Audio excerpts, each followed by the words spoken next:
Good morning, everyone. Welcome back. It's FBC Radio Live. It's Friday, June 23rd, 6/23/23, John.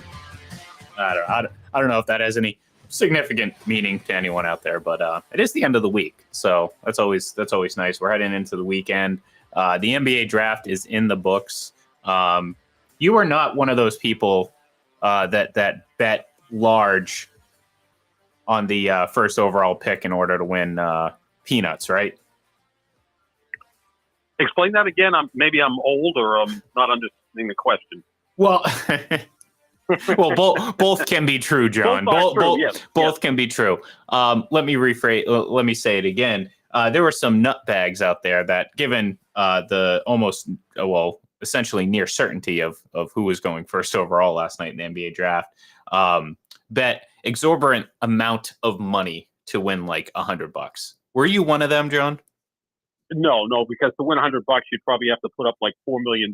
It'd be like betting Secretariat to at least show in the Belmont back in 1973, which those are called bridge jumpers, because if you lose the bet, you then go to a bridge and jump off of it. Because yes, you were cleaned out at that point. No, I mean, it was a done deal. It was a given that Victor Wembanyama was going to be the first overall pick. And look, he would have been the first overall pick probably in the last 17 or 18 drafts. It would have been interesting if he was, as he is now back in 2003, who would go first, Victor Wembanyama or LeBron James, because you have to go that far back to find someone who was that clear-cut better than the rest of the draft class. And I do like 6/23/23 because it's the three greatest players in NBA history: LeBron James, Michael Jordan, Bill Russell. Wow. All right. Backwards a little bit, right? So yeah, you're not going to get any argument from me there.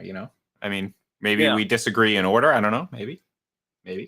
But I like it. I like it. See, it doesn't that have such a? I mean, it's just it looks like a great set of numbers, like 23. I mean, you know what I mean? That's a. I mean, again, Jordan. I'm going to give Jordan credit for it because he made that number iconic. Obviously, LeBron has added to it. I wish he went with 25. And here's the reason. First of all, 25, Barry Bonds' number. 25, my birthday, April 25th. Of course. And Kobe went to 24. So, the next iteration of Jordan would have been Kobe at 24 and then LeBron at 25 since he's better than both. So I wish LeBron went with number 25. It's a cool-looking number, too. Yeah, well, look, I don't know about 25. 24, I like 24 a lot. I mean, 24 is great. Well, it was part. I love the show too. That's kind of part of it as well. But 24, I mean, especially if you're a Patriots fan in particular, 24 has a bit of a nice history to it. Ty Law, obviously a brief history with Darrelle Revis, and of course Kyle Arrington, number one overall. Didn't he go to like 26? So he's better than LeBron by your logic, I think. No. Hey, I'm just trying there. Obviously, see now I'm trying to think of other like iconic numbers. 12. I mean, in football, at least 12, not just because of obviously Brady, but 12 is an iconic quarterback number. And the best part about it is like when you think 12, you automatically think Tom Brady, and then there's obviously Aaron Rodgers, Joe Namath, so on and so forth. So Terry Bradshaw with 4 Super Bowls as well. That's right, Terry Bradshaw. Once the original TB12. Exactly, and once referred to himself as Tom Brady. We all know that story, right? You know that story, John? Yeah.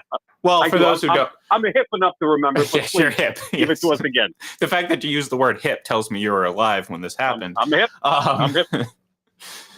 But infamously, back in the day, Terry Bradshaw went. This is back, obviously, long before Twitter and this modern day news coverage of the NFL. He went to a hospital under the pseudonym of Tom Brady, which again is when you think about it. Look, I had a friend in college whose last name was Brady and her father's name was Tom. So you know what I mean? It's not like it's a outrageously unique name. It's a pretty, I mean, let's be honest, Sean. It's a pretty bland name, Tom. Like, come on. And Brady's, it's not Johnson, or Smith, but it's not terribly uncommon. Yeah. So I don't think there's another John Sapichetti anywhere on this earth. I mean, I've researched if I have cousins, maybe in Italy, Giovanni Salvaggio or Salvaggio. I still don't even know how to pronounce my last name. But there's two cousins and one got left behind type thing. Yeah. Okay. Yes. I wish I got left behind in Italy. It's better quality of life for sure. But I wouldn't be speaking to you. Maybe I'd be calling in to talk about Serie A soccer. Yeah. Maybe there you go. There you go. I'm talking about gravy and all that. I like recently that gravy. You're a paisan. We've adopted you. We call it gravy. I love it. I recently in a thread on Twitter called it sauce because I'm speaking to the common folk, John, or at least I thought so. And someone corrected me and said it was gravy, and I was like, I know. I wish John was here because he'd back me up. He knows I know. I put out a poll once. Is it sauce and pasta, sauce and macaroni, gravy and macaroni, or gravy and pasta? And where I grew up and being second generation Italian, a third generation Italian, my parents were born here, but their parents were born in Italy. We always called it macaroni and sauce. Yeah. So that's how I would have voted in the poll. Hey, that's what I'm saying. Look, I'll trust the paisan. I'm sorry, gravy, gravy and macaroni. Yeah. Put your gravy on your macaroni. I'm so hip, I forgot what I was saying. Oh man. Well, I am not Aaron Rodgers on psychedelics this morning, although I do sound it somewhat. Well, I mean, that's what it's going to feel like looking at him in number 8. You know what I mean? Ugh, hate it. Oh, it's going to be so ugly. It's like, I don't know. Like there's some number changes that, hey, I can dig. You can dig. Yeah, I can dig. Right. But 8, it's just, I don't know. It's gonna feel awkward. It's gonna be like, I don't know, John. I mean, like, look, obviously, like, I'm so happy that Tom Brady was able to keep 12, obviously in Tampa. It would have looked, I mean, outside of maybe going to number 10 because of his college number, which still would have been odd, but whatever. But I don't know. Number 8 for Aaron Rodgers. That's I don't know. I mean, Kobe did well with 8. Yeah, he did. Absolutely. I also look at it as, wouldn't Aaron Rodgers be the first player in NFL history to maybe have a fraction or a decimal point in his number because he's such a rebel, like 8.5 or exactly. Yeah, pi. Yeah.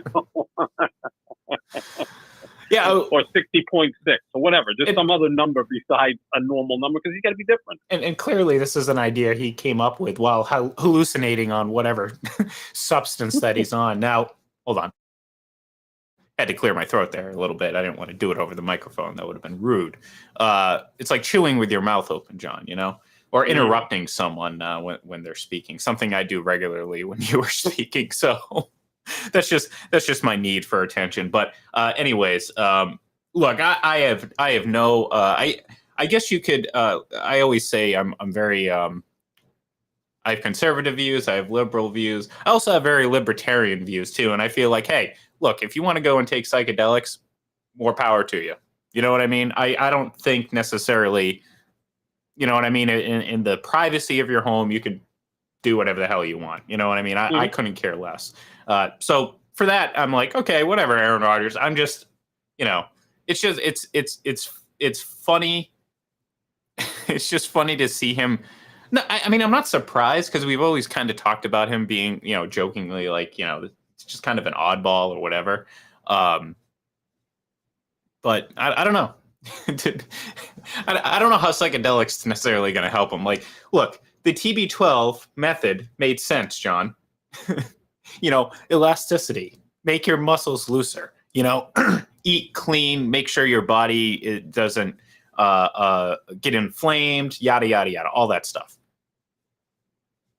Aaron Rodgers just wants, I think he just wants a different mindset. And look, maybe that makes him see things that maybe, I don't know, maybe, remember that really bad interception he was targeting last year? I can't even remember. There's just one. There was several bad interceptions. There was one that was particularly bad. Maybe at the time I was like, man, what the hell is he on? Well, now I have an idea. Maybe he was on something, but no, that's funny. I mean, it makes me think that he thought about going to number 8 while he was hallucinating because I don't know. It's I have no real reason why. I just feel like it's not gonna look good. I don't know. No, he looked good in 12. And again, Joe Namath wore 12, and Joe Namath was all in for Rodgers wearing 12 with the Jets. I think they have some sort of relationship. Yeah. So that would have been pretty cool to go back to number 12 or stay with number 12. But yeah, I mean, I don't like number 8. I like the double-digit number for a quarterback more so. I mean, I always thought that Elway looked cool in 7. I think that was one that looked really, really good for the player. But yeah, number 8's not my favorite. But you know what? If he wins 10, 11 games, gets them into the playoffs, maybe gets to a conference championship game, then he will have pretty much done his job with the Jets. Because, I mean, it's cool to pick them to win the Super Bowl, but coming out of the AFC is going to be a load for even the teams that are considered better, like Kansas City, Cincinnati, and maybe even Buffalo. Well, and look, I mean, in all seriousness, too, he had trouble getting past that point with the Packers the last decade. So that's why, not that a lot of people are doing this. I maybe if this happened a couple of years ago, I think people would be going overboard and be talking about the Jets winning like 3 straight Super Bowls. But I think the reality is set in that, like, yes, I mean, 100% Aaron Rodgers makes the Jets a better team. Hell, just about any quarterback, starting quarterback in this league makes the Jets a better team just by virtue of being better than Zach Wilson. But the reality of it is Aaron Rodgers is an excellent player. He's going to elevate the players around him. They're going to very likely have a much better season than they've had certainly in the last decade, but there's no guarantee. And if, kind of to what you were saying, and maybe at least I'm reading into it a little bit more than what I should, but I'm not putting any money on Aaron Rodgers and the Jets to win anything. And it's not necessarily because of the competition around him. It's just I have no faith at this point that he's going to all of a sudden elevate the Jets to a Super Bowl. Not necessarily even a Super Bowl win, but just the Super Bowl. So, it's going to be fun from weeks 1 through 18 for New York. I don't think it's going to be too much fun after that. Yeah, I mean, it could be a situation they go 11-6, finish second in the division, and next thing you know, they're playing at Cincinnati or at Buffalo, and they're the underdog, and he plays well, and they lose. Is that really a failure? Yeah, in a way it is, because there was so much fanfare to get him to New York, and he's such a presence and a superstar within the sport. But the way the Jets have been, that's actually a successful season. No, it's successful for the Jets, but certainly not successful for Aaron Rodgers, because again, he's not coming in with this equity, I guess you can say. He's not Tom Brady. Well, no one is, but even so, he hasn't. It's not like he's been to a couple Super Bowls since. Even if he lost them, it's like, okay, well, he led the Packers this one. He brought them to the Super Bowl this year. They ran up against, what I mean? It's like, there's a lot of pressure on him. So successful for the Jets, yes. And maybe that softens the criticism if they do fall short of, well, I guess I'll put it this way. I mean, what's the bar for a good season for Aaron Rodgers? You have to get to a championship game?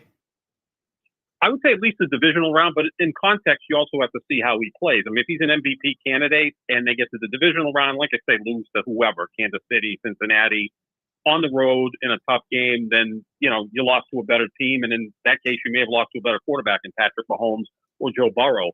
So, yeah, but in terms of how big a star he is and what he's already accomplished, he needs that second Super Bowl, right? That's kind of impeding him from joining the likes of John Elway and Peyton Manning. Forget Brady, forget Montana. We won't bring up Johnny Unitas because we'll just keep this conversation to the Super Bowl era. I've always felt that there were 4 quarterbacks that kind of separated themselves from everyone else. And it's Brady, Montana, Manning, and Elway. Now, Manning and Elway have 2 Super Bowls. So that kind of keeps them away from, say, Rodgers or Favre, Marino, who has none. That's like the next group of players. If Rodgers gets a second Super Bowl, he certainly can be in the same category with Manning and Elway. I mean, he had better regular seasons than Elway for sure, and actually more playoff success than Manning, although Manning has gone to 4 Super Bowls. So, you got to give him credit for at least getting to those Super Bowls. But he'd be in that group, behind obviously Brady and Montana. Brady's at his own level. Montana's kind of at his own level. And then those other 2 great quarterbacks at their own. I would say that at that sense, Rodgers is a 4th level quarterback, which isn't a knock against him. I think he's the fifth best quarterback of the Super Bowl era. It's just that we like to keep them separated by their accomplishments, with Brady being number one, obviously in a class by himself. Well, and the problem with that, not your analysis. Like, I agree with what you're saying, but the problem with that is, and I know people can be like, oh my god, he's complimenting Patrick Mahomes. He's very quickly gonna Yes. climb up this list, if not there already. Now, again, I value the longevity. I value the 4 MVPs. I value the 5 MVPs from Peyton Manning. So, when people say, well, he has this many Super Bowls, and it was never like that for Brady. I mean, it's obviously the Super Bowls are a massive, massive thing. And that really separates great players from the greatest players. Mm-hmm. But it was everything else as well. With Brady, it was it wasn't until recently that he was, the league's leader in passing yards and passing touchdowns and all that stuff. I mean, that came with time, but like his collection of success and what he accomplished over his career is why he's the greatest of all time. And even for someone like Patrick Mahomes, who's had arguably one of the better starts ever, it's going to be a very hard task for him to overcome and surpass Brady. Now, I know, again, Chiefs fans are adamant that yes, this is going to continue. Everything's going to happen the way it is. La da da da da. Okay, we'll talk in 15 years, because that's essentially when we should have this type of conversation. But for now, though, John, he has more Super Bowls than Aaron Rodgers. He's been to 3. We talk about Peyton Manning. Oh, well, Peyton Manning's been to 4. Well, kind of like Peyton Manning, though, and this is, when you really dissect it, okay, yeah, Patrick Mahomes has been to 3 Super Bowls, but he's played more like Peyton Manning in those Super Bowls, and I don't mean that as a compliment. He's been good, sometimes pretty darn bad, and then had really good moments, and that's the tough thing about it, is like, yes, and like I said, I mean, arguably, well, again, forget what's it called? Forget Tom Brady. Aaron Rodgers, of those 3, arguably could have had the best Super Bowl performance by a long margin, by a wide margin, than any of them. Yeah, he was great in that game against Pittsburgh. He was, and that was the top-rated defense in football he was going up against too. Put 31 on the board. And I know the defense did score a touchdown, but he was electric in that game. So yeah, he was sensational. Just hasn't been able to get back there. When you look at Mahomes, the impressive part of his resume so far is he's played in 5 straight AFC Championship games in his 5 years. So he's never had an early exit, which Peyton Manning had, I believe, 9 one and done in his career, which is kind of a slight against Peyton Manning. You get a bye, you're hosting a team that's 10-6, 9-7, and you lose to them. We saw that happen quite a bit with Peyton Manning. So that's a slight against Peyton Manning.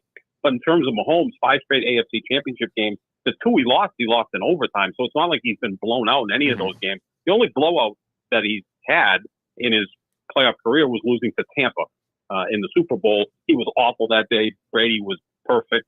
Tampa was just on point that day. Kansas City wasn't. But Mahomes didn't help matters either by apparently thinking he was running a marathon by running outside the pocket when necessarily he didn't have to.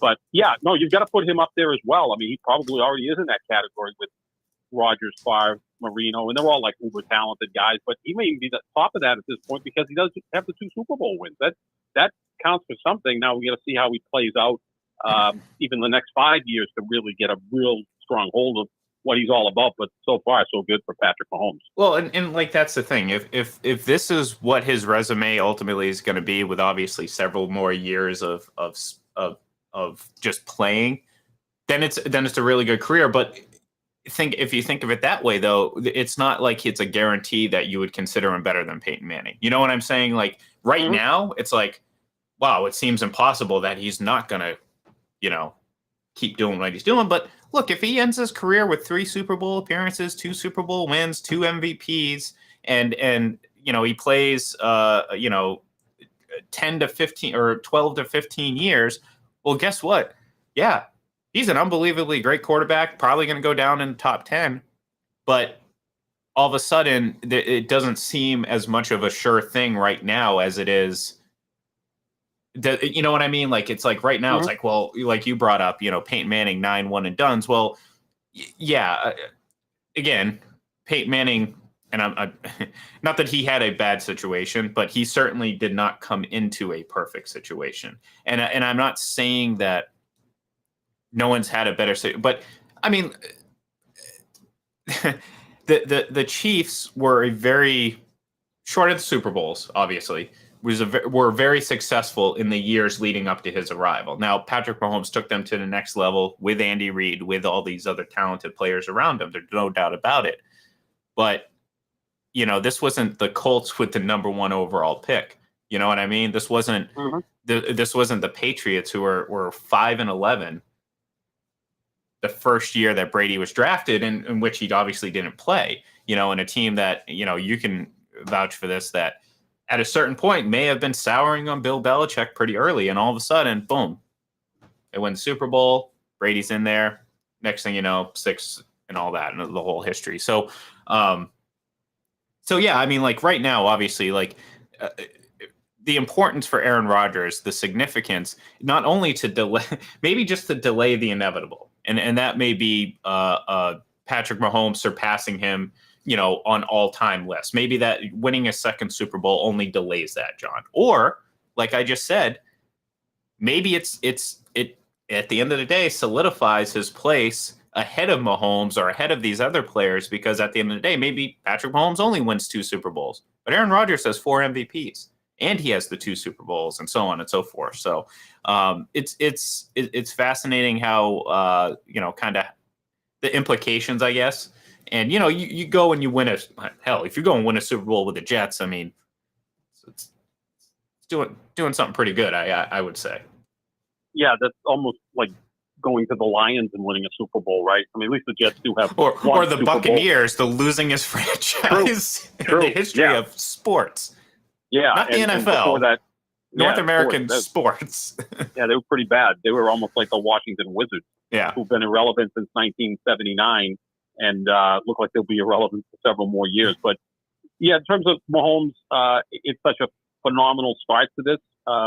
But let's not forget Brett Favre, I believe, had won a Super Bowl and been to 2 by the age of 27. And that thing looked like it was set up to be a near dynasty in Green Bay, right? Yeah. And every year there was a disappointment in the postseason. He'd throw 3 interceptions in a divisional round game, or he'd throw 6 in a conference championship game and they'd lose, or then he'd get to another conference championship game at home against the Giants in frigid cold conditions and throw an interception in overtime. And then a couple of years later, he gets back to the NFC championship game, this time with Minnesota, and throw yet another interception in overtime. So it was just always something that would come up with Brett Favre, kind of a Shakespearean type career that he had. There was so many highs and so many lows.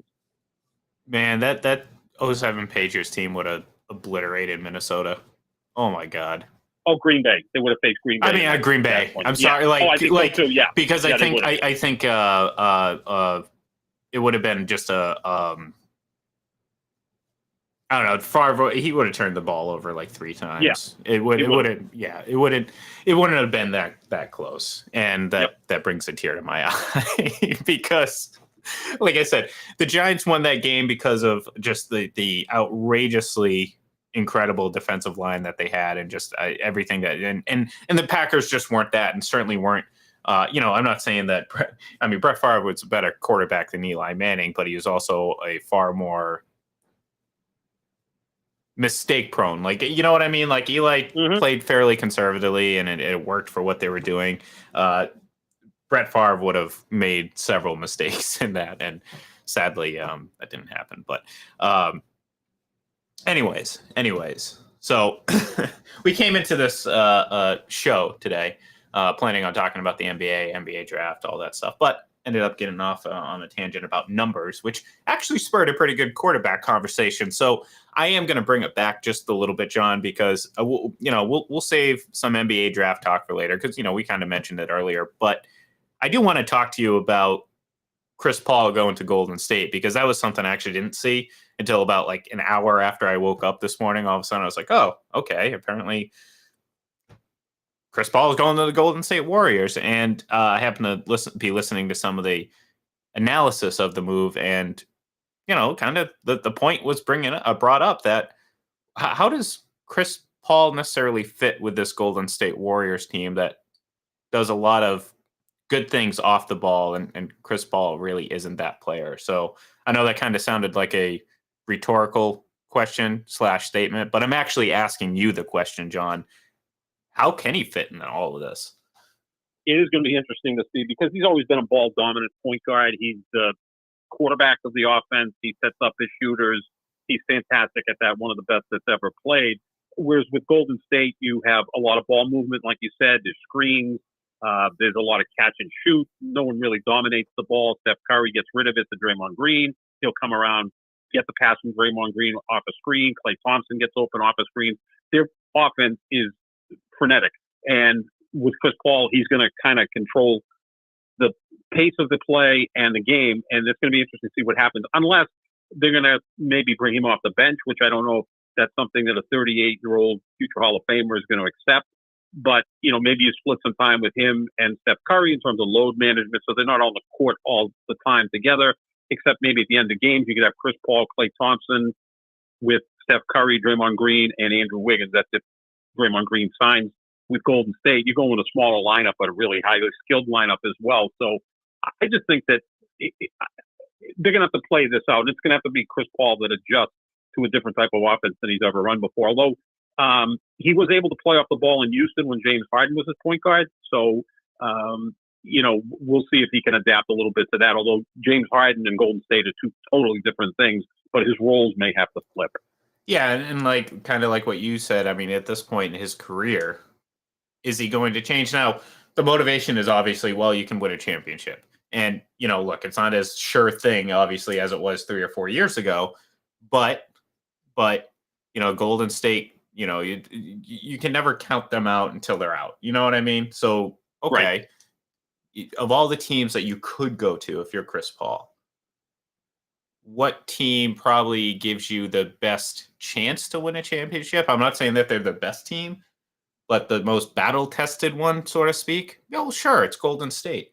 You're gonna take them, with the intangibles over just about any team out there right now. I mean, obviously, there's other really good teams out there. There's going to be other favorites, but there's a chance. It's like, I mean, the Celtics were title favorites for a while, but obviously that's a risk. They haven't won anything. They lost to Golden State, Mm-hmm. So it's not like they should be considered the favorite. But if you're Chris Paul, you're at the end of your career. You're like, okay, I've been here, I've been there, I've been on good, really good teams that had a lot of hype and a lot of potential, this, that, and the other. But this time I'm going to go to a team that may not quite be what it used to be, but still knows how to win and play championship basketball. And if he can, fall in line and kind of do what they need him to do, yeah, sure. But, and I think too, at this point, he's made plenty of money. He's, it really depends on how important winning is to him. Because if it's the most important thing right now, he'll do whatever the hell they ask him to, Sure. So. Yeah, without question, if it means coming off the bench, then so be it. A reduced role, except maybe at the end of games and in the playoffs. And look, he's done everything else in his career. Defensive, first team all defense, a slew of times, first team all NBA, a slew of times. He's an all-time great. Just needs that championship. Thought he was going to win it 2 years ago when they were up 2-0 against Milwaukee in the finals. Didn't happen. But yeah, it's going to be interesting to see. I mean, the basketball IQ on that team is through the roof with Curry and Chris Paul and Draymond Green and Klay Thompson and the coach Steve Kerr. I think they'll be able to figure it out. It usually does work pretty well in Golden State. Yeah. So either way, like I said, it's very early on in the NBA offseason, but never a dull moment. And it's only going to get a little bit more exciting. So that's going to do it for us here today. We're going to say goodbye for the week, and we will catch you all on Monday when we come back, and we wrap up the month of June, and we head to July. I can't believe it's July, John. It's getting there. I know. It's not quite there. Quickly. Yeah, very quickly. So, all right. Thank you, everyone, for tuning in. Give us a follow on Twitter at FPCNF, or restart at FPC Radio Live. I got my my Twitter handles mixed up there, John. There's a lot of them I'm trying to keep track of. It pretty much takes up all my brain capacity to remember all of our Twitter handles. So every so often, other things kind of squeeze out and I forget. But follow us on Twitter at FPC Radio Live, at Full Press NFL, and of course, head over to fullpresscoverage.com and check out fullpresshockey.com, because as exciting as the NBA offseason is, so is the NHL, and NHL free agency is coming up in just about a week's time. So thank you, everyone, and we'll talk to you next week.